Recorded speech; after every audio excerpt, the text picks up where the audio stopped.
Spicy food జలుబు లక్షణాలను ఎలా ఉపశమనం చేస్తుంది? స్పైసీ ఆహారం కోల్డ్ లక్షణాలను తగ్గించడంలో ఎంతో ప్రయోజనకరంగా ఉంటుంది.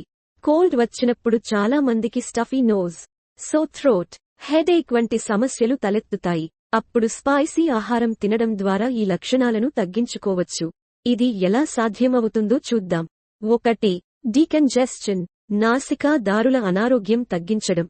మిరపకాయలలో ఉండే క్యాప్సైసిన్ అనే సంయోగం మ్యూకస్ను పలుచగా చేసి తేలికగా బయటకు పోవడానికి సహాయపడుతుంది. ఇది స్టఫీ నోజ్ను తగ్గించి సులభంగా ఊపిరి పీల్చడానికి సహాయపడుతుంది. 2. ఇంక్రీస్డ్ సర్క్యులేషన్, రక్త ప్రసరణ పెరగడం.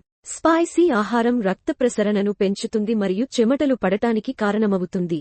ఇది ఫీవర్ను తగ్గించడంలో సహాయపడుతుంది మరియు కోల్డ్ ఉన్నప్పుడు కొంతమేర కుదుటపడేలా చేస్తుంది. 3. పెయిన్ రిలీఫ్, నొప్పి ఉపశమనం. క్యాప్సైసిన్ సహజ పెయిన్ రిలీవర్ కంటూ పనిచేస్తుంది. ఇది నసిక పాసేజ్లను తక్షణ ఉపశమనం కలిగిస్తుంది మరియు సోర్ థ్రోట్ నొప్పిని తగ్గిస్తుంది. 4.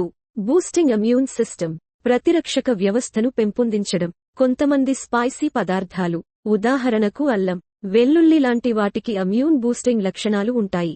ఇవి మీ శరీరాన్ని కోల్డ్ వ్యాధిని ఎదుర్కోవడంలో సహాయపడతాయి. ఈ విధంగా స్పైసీ ఆహారం కోల్డ్ లక్షణాలను తగ్గించడంలో కొంతమేర ఉపశమనం కలిగిస్తుంది. కానీ స్పైసీ ఆహారం ఎక్కువగా తినడం వల్ల ఇండైజెషన్ లేదా ఇతర సమస్యలు రావచ్చు. అందుకే ఇది సమానంగా మాత్రమే తినడం మంచిది. Thank you for watching my video. For more videos please like, share and subscribe.